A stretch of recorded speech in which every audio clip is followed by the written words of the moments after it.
Hello friends. Welcome to the Storybook YouTube channel. Today's story is A Soldier's Story. A story is told about a soldier who was finally coming home after having fought in Vietnam. He called his parents from San Francisco. Mom and Dad, I'm coming home, but I've a favor to ask. I have a friend I'd like to bring home with me. Sure. They replied, we'd love to meet him. There's something you should know, the son continued, he was hurt pretty badly in the fighting. He stepped on a landmine and lost an arm and a leg. He has nowhere else to go, and I want him to come live with us. I'm sorry to hear that, son. Maybe we can help him find somewhere to live. No, Mom and Dad, I want him to live with us. Son, said the father, you don't know what you're asking. Someone with such a handicap would be a terrible burden on us.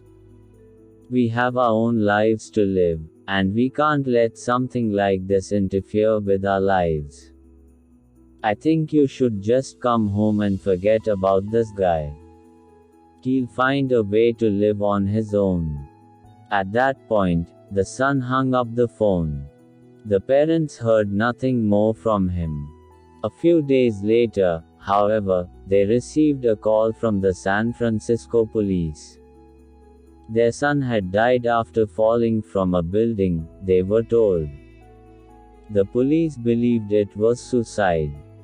The grief-stricken parents flew to San Francisco and were taken to the city morgue to identify the body of their son. They recognized him, but to their horror they also discovered something they didn't know, their son had only one arm and one leg.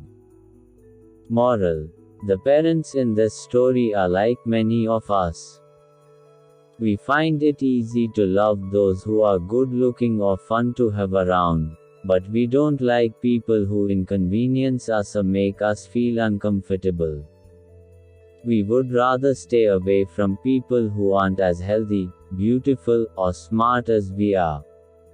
Thankfully, there's someone who won't treat us that way. Someone who loves us with an unconditional love that welcomes us into the forever family, regardless of how messed up we are. Tonight, before you tuck yourself in for the night, say a little prayer that God will give you the strength you need to accept people as they are, and to help us all be more understanding of those who are different from us. Thanks for watching. For more stories, like, share and subscribe.